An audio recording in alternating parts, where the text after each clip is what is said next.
Hello and welcome to this short tutorial which will talk you through how to access some of the library resources to help you find the most up-to-date psychological evidence, so in the form of journal articles or books and so on. So one of the best ways of accessing them, all of the resources, is to actually log in to the student login page here. So you type your details in here.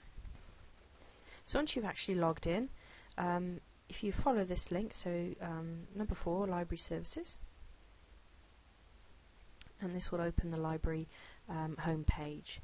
So you can see here that you have a range of different tabs, and you can use these to help focus your searches for the type of information that you want to find.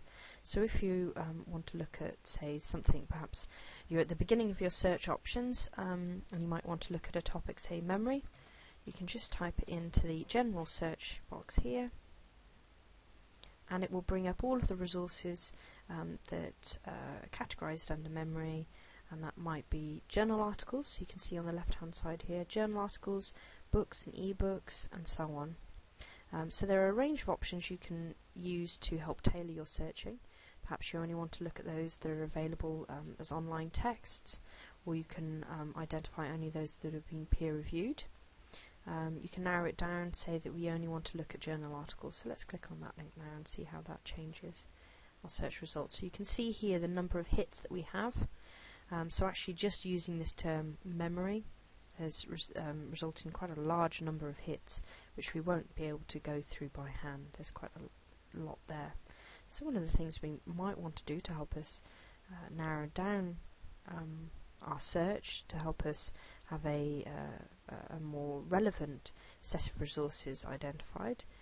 Perhaps we only want to look at things that have been published in the last 12 months. So we can use this function here to tailor the dates, or we'll use this option, last 12 months. And again we can see that that's narrowed down our search again, so that we have now only 51,000 approximately hits. And if we scroll down, you can see that there are online articles that have been returned using the search term memory, and so on. So one of the other resources that we might want to use, so that's the general search function. If we go back to all guides, close that tab, you might want to only look at perhaps specific journals. So if you know a specific journal that you want to find, so we'll type in memory and see what that brings up. So if we're in this search function, it will identify journals that are specific to memory, so perhaps memory studies, memory and cognition, and so on, and you'll be able to see which years of articles published in that journal are available. So from here we've got one option that allows us to locate any full text materials published within the Journal of Memory and Cognition between the years of 1973 to 2 years ago, and then another resource that we can use to access articles published in Memory and Cognition up to 1 year ago. So there's an embargo on this journal that we can't access any articles published within the last 12 months. So it's always worth checking when you're searching these things. But again, we could now click on, perhaps we'll look on this one, click on this link, and it will take us to the website, and we'll be able to look through and search for particular articles that we want. So search within this journal, or we could just browse past volumes and issues. So that's another useful resource. Close those down. And the next thing we'll want to have a look at, databases. Now this is a very useful resource. So if you click on databases, was psych articles. So we'll type that in now. So it's psych articles. And click search. And this brings up psych articles, which is a large bibliographic database. And what happens is that it indexes large number of journals and the articles published within them, and allows you to search across a range of journals all at once using your search term, so it can make it a lot more efficient to locate useful information. So you need to log in again at this point, and this is the page that will be displayed afterwards. So if we'll type in memory again as our core search term, and these are a list of suggested things that we may want to search for. We'll just stick at memory for the moment. We'll say that we only want full text articles to be returned. You don't have to. Only peer-reviewed journals as well.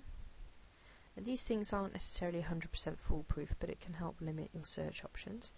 And we'll say we want things that have been published in the last, say, 10 years, so we'll have 2006 to 2016,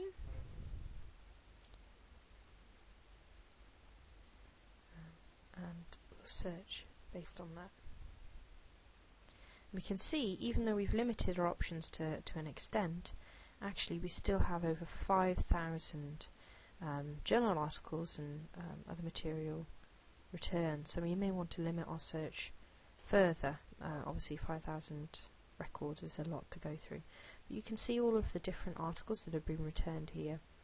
So you'll have the title, you'll be able to see the authors, be able to see some of the key memory terms they've used. So we can see here that it's returned this as a hit because it's got prospective memory, say, as one of the and memory training as one of the keywords of the article.